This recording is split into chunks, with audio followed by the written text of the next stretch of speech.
رامپور میں کافی عرصہ گزرا، وہاں پہ ادبی ذوق اور شوق دونوں ہی میرے پورے ہوئے۔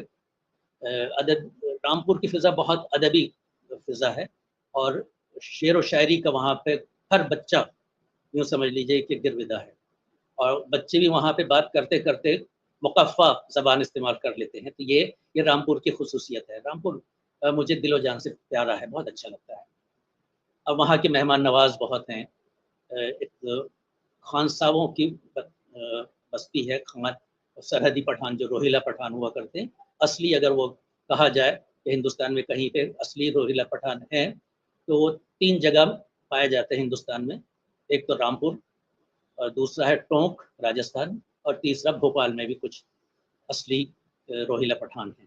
اور بھی شہروں میں ہوں گے لیکن ان کی تعداد اتنی نہیں، جو یہ نوٹیبل تعداد ہے رامپور، ٹونک اور بھوپال میں۔ تو خیر رامپور میں میرا بہت